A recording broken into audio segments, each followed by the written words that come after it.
Aujourd'hui, une petite vidéo sur le travail de la pâte d'amande et les motifs floraux.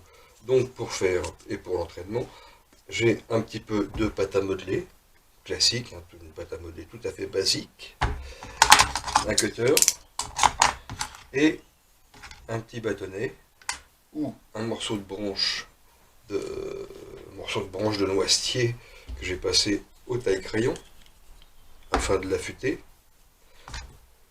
une brochette bien pointue, une pointe de couteau, n'importe quoi qui soit suffisamment pointu. Une règle plate. Donc je vais sortir un peu de pâte d'amande, de pâte à modeler, que je vais modeler, que je vais travailler un petit peu pour l'assouplir et l'homogénéiser.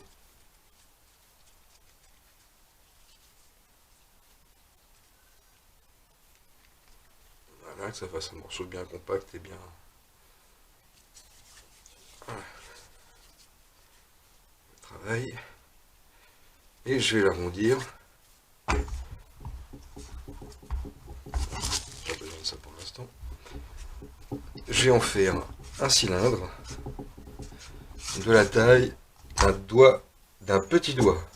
Un petit doigt de fille même. Quoique.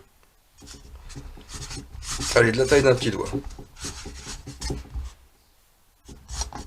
Une fois que j'ai un cylindre de pâte régulier, surtout régulier, si vous avez fait quelque chose de moche, crac, on refait une boule et on recommence. Il faut absolument quelque chose qui soit bien régulier. On va détailler avec le cutter des morceaux de pâte à modeler qui, lorsque on voit de dessus, forment un carré. Voilà. Ça c'est bon, ça c'est pas bon, et ça c'est pas bon non plus. Voilà. Donc des morceaux réguliers qui vous semblent de dessus former un carré. Et on va détailler 8 morceaux pour faire une fleur. 5, 6, 7 et 8. Ce morceau-là, je le garde pour tout à l'heure.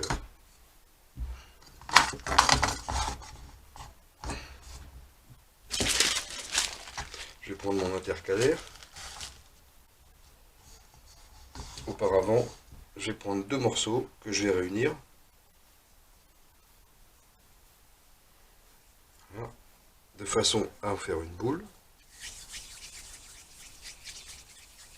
Sans pli, sans... Voilà, il faut que ce soit une belle boule, voilà, bien... Une belle boule.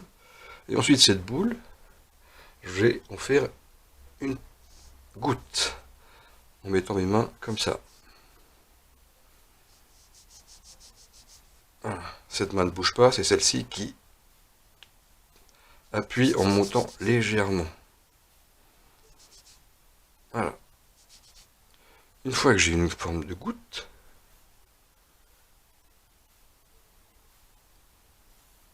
je vais la placer ici en attendant. Maintenant, je vais prendre 3 des petites formes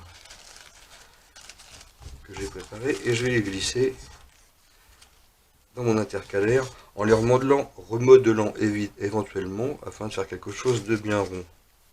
Et je vais en placer 3 dans mon intercalaire que je vais écraser avec ma règle. Alors je les écrase, ma règle n'est pas à plat, elle n'est pas à plat, elle est un tout petit peu en biais, comme ça. À plat c'est pas bon, il faut qu'elle soit en biais, de façon à ce que, en appuyant très fort, là j'appuie très fort avec mon doigt, j'écrase la moitié supérieure et je garde de l'épaisseur en dessous. Ça c'est très important pour la tenue des pétales. Donc j'appuie, je fais un tout petit peu ça avec ma règle. Voilà. Et j'appuie bien. Je vais faire ça avec tous mes petits pétales. Voilà, je place ma règle ici, on voit le pétale en transparence, je mets mon doigt là où est le pétale, et j'appuie très très fort en tenant ma main droite légèrement surélevée et en appuyant très fort avec ce doigt. Je recommence, le dernier pétale. Voilà, je tourne un tout petit peu ma règle, j'écrase très fort. Ici j'ai de l'épaisseur, là c'est très fin. Maintenant, je vais caresser doucement la moitié supérieure de mon pétale afin de l'affiner. Voilà. Je vais le rendre très fin en appuyant ici. Le dernier. Voilà. Ceci étant fait, je vais soulever ma pochette, je vais prendre mon cœur et je vais récupérer un pétale qui donc est fin ici et qui connaît de l'épaisseur à cet endroit-là. Je vais placer mon pétale, je vais placer mon cœur sur le pétale à 1 cm.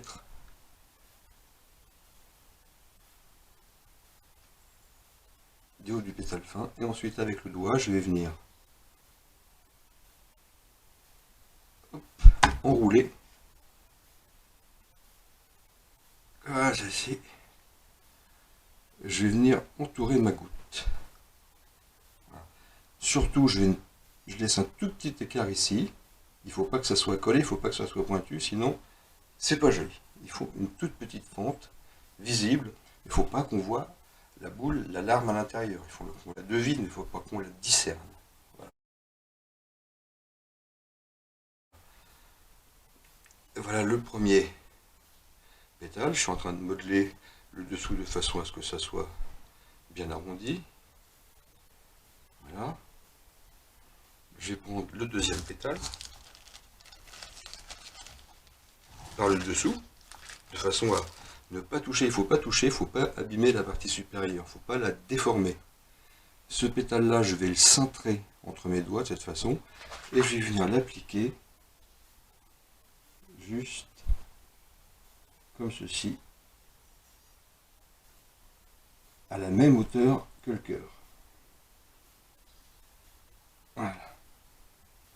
Et j'appuie sur la partie inférieure du pétale, jamais sur le dessus, pour pas déformer.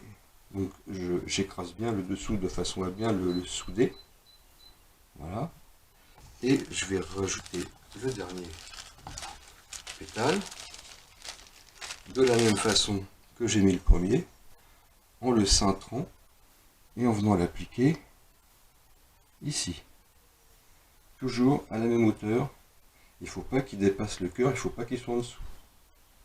Voilà, je viens de le placer.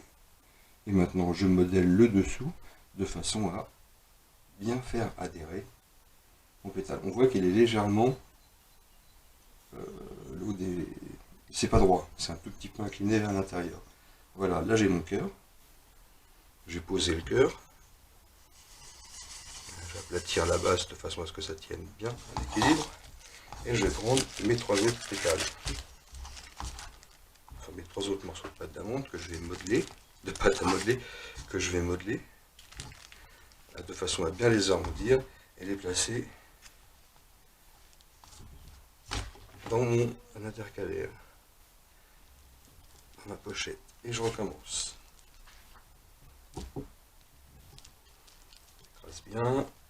J'écrase bien sur le dessus, je laisse l'épaisseur. Si jamais on écrase tout le pétale et que ici c'est trop fin, les pétales là vont retomber. Donc c'est pour ça qu'il est important qu'il y ait une certaine épaisseur ici qui va garder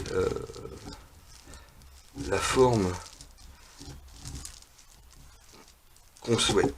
Je caresse bien dessus de chacun des pétales. Je redécolle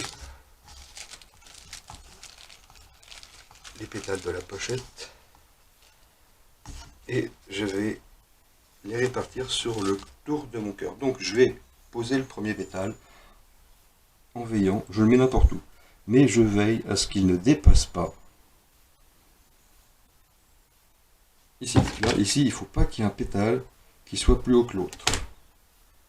Une fois que je l'ai posé, je vais pousser un tout petit peu, mais je vais pas le coller complètement. Je récupère l'autre. Je vais le mettre ici. En fin de compte, il y en a un qui vient là, l'autre qui vient là, et l'autre dernier comme un triangle. Voilà. Je le pose là. J'appuie uniquement sur la moitié inférieure du pétale pour le faire coller. Je vais décoller mon dernier pétale que je vais appliquer ici, toujours à la même hauteur. Voilà. Maintenant, je vais écraser simplement avec les doigts de façon à faire bien adhérer la base de ma fleur. Et je vais donner un petit pincement comme ça en descendant vers le bas. Je descends, c'est comme si je voulais descendre vers le bas à chaque fois. Tac. De façon à donner une vraie apparence de rose. Les roses, les pétales qui commencent à... Les pétales extérieurs sont tous un petit peu repliés. Une fois que j'ai fini, je vais écraser ici avec 2 doigts. Je vais étrangler cet endroit-là.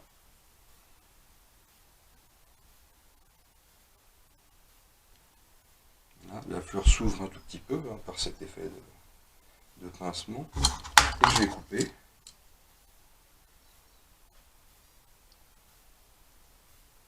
Sans la faire tomber, ma fleur pour récupérer l'excédent de pâte d'amande ou de pâte à modeler. Voilà.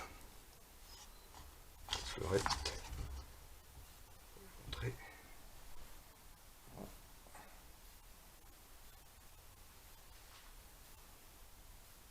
Une petite fleurette. Maintenant que j'ai ça, je vais faire forcément les pétales qui vont bien avec. Je vais récupérer mon morceau de pâte d'amande de tout à l'heure, qui me reste. Et je vais la couper en losange. Avec mon cutter.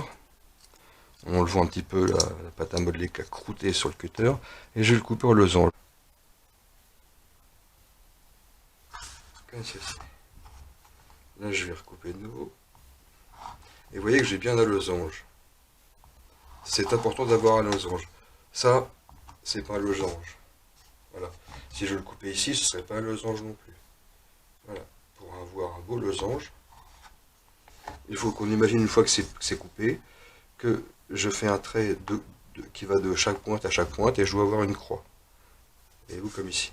Si je n'ai pas une croix quand je fais ce geste-là, c'est mon losange n'est pas clos. Donc là, j'ai mes 3 losanges qui vont faire les feuilles.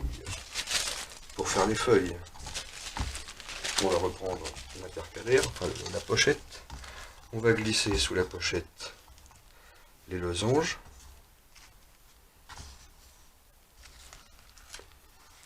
Voilà. Et je vais les écraser avec ma règle. En les écrasant, comme ceci, je place ma règle dessus et je vais mettre mes doigts à cet endroit-là et je vais appuyer seulement ici et là. Et vous voyez que ça donne tout de suite une forme de feuille. Je recommence. Le dernier.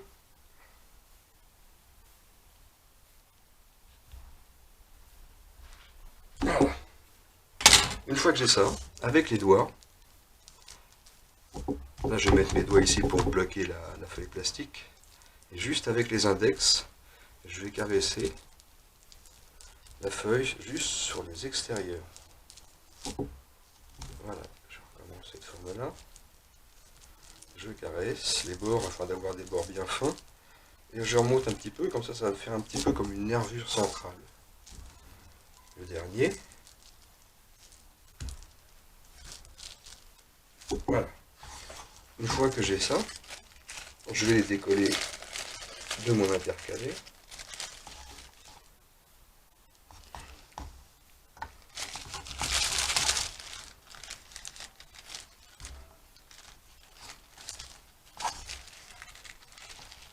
Je vais la reposer sur l'intercalaire.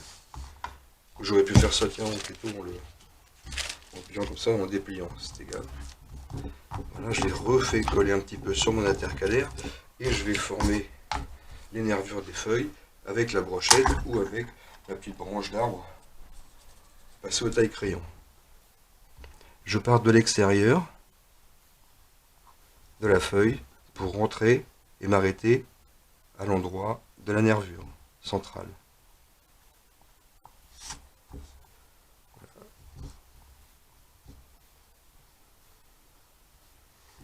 Alors le dessin que je fais, c'est pas comme une arête de poisson.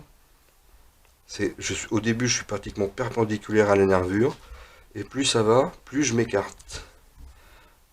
Presque perpendiculaire, et en redescendant, je m'écarte de la nervure.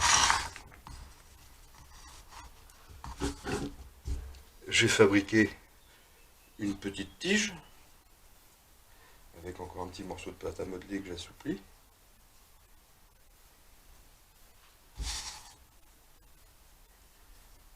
Voilà. Je vais la rouler comme ça, de façon à faire une tige, une jolie tige. Donc voilà, j'essaie de faire quelque chose qui soit assez fin et qui parte qui s'écarte, quoi. Voilà. Une fois que j'ai quelque chose qui est sensiblement régulier, je vais couper ça en biais. Je vais le replier. Et je vais pouvoir monter mon motif.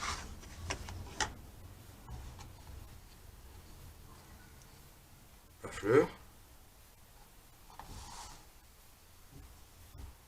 Et les pétales. Les pétales, on va toujours les vriller un tout petit peu, de façon à donner du volume au décor.